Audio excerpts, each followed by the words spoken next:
Yo, what's up, dudes? Chad Kackis here. Dude, thank you so much for stopping by. And today, we have quite the interesting video because this video is about the new Seasons Pass weapons introduced into Destiny 2 with Season of the Chosen. However, the way Bungie has handled these rewards is really weird and frankly a little bit silly. And so let's get started. Now, I usually, when a new season starts, grind my butt off and then make a video about the new season's pass weapons before most people have them, talking about the rolls you get, how good they are, as well as taking a look at the random rolls that are later possible as you keep leveling up the season's pass.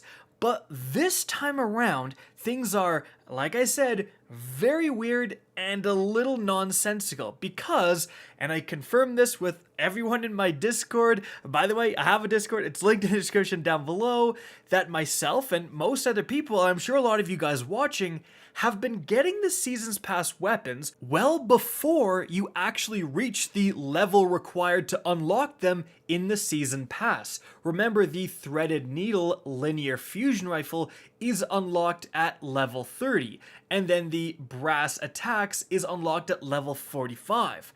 But I know personally, especially for the Brass Attacks, I've been getting that sidearm since I basically started doing the Battlegrounds activity and out of Umbral Engrams as well. So I'm like level 20, level 15 and getting Brass Attacks. I already have a ton of these weapons.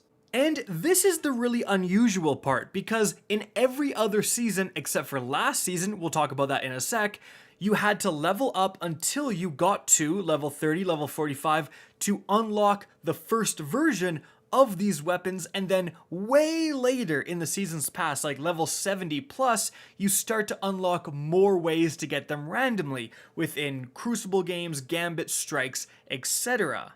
But starting last season, you had these two Seasons Pass weapons, and they were actually available to earn in Wraithborn hunts. However, remember there was actually a week gap between when Beyond Light came out and then when Wraithborn hunts and technically Season of the Hunt actually started. So I think you were actually able to unlock the Seasons Pass weapons if you really grinded in that first week before they became available within the hunts, which was at least kind of a cool feature.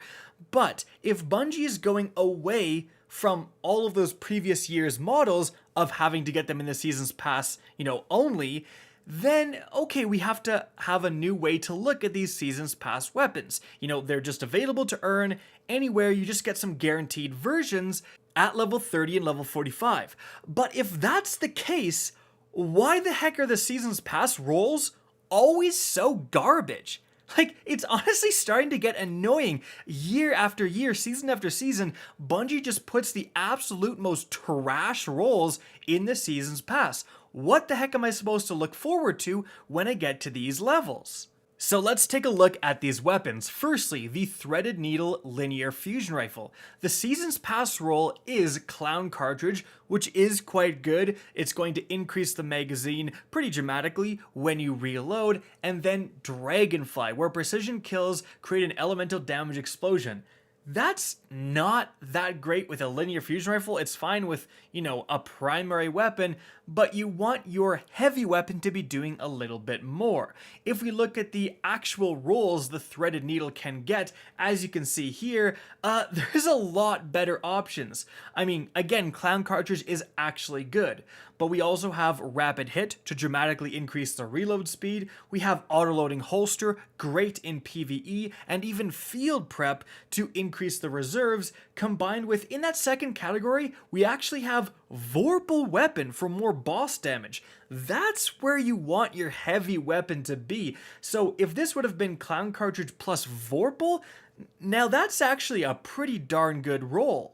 But I also think it's very unfortunate that Bungie picked this linear fusion rifle when linear fusion rifles are performing so poorly in PvE and frankly PvP as well, because very few people use heavy linear fusion rifles within the Crucible. It's kind of silly that rocket launchers actually got a buff this season, a pretty substantial one in PvE, which is fantastic.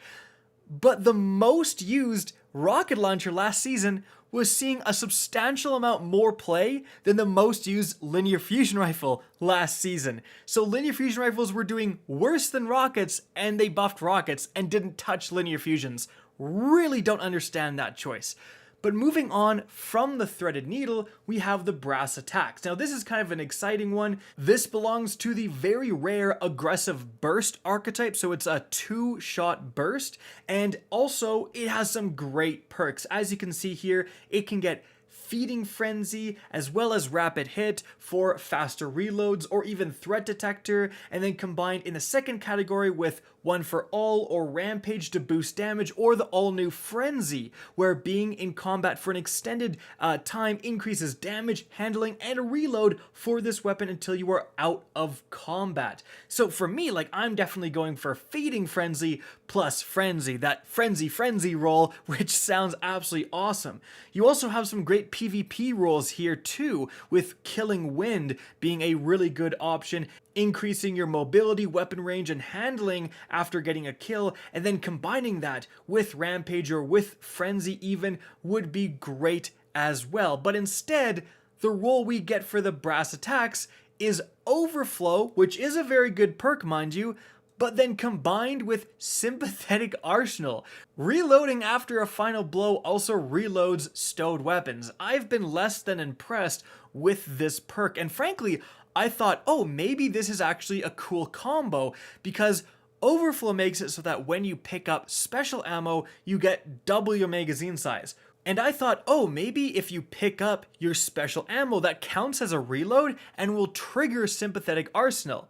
But after using it, and I purposely tried to test it out several times, it never worked. Like, it never reloaded. My shotgun, for example, even after I just killed a guy and then would go and pick up the special ammo and trigger overflow, again, it just would not work. So I thought maybe they were putting this role here because it has a cool interaction. Nope, it doesn't even work. Now, I'm sure at this point some of you may be thinking, oh, Rick, you're overreacting, like, who actually cares? But here's where things get actually pretty annoying.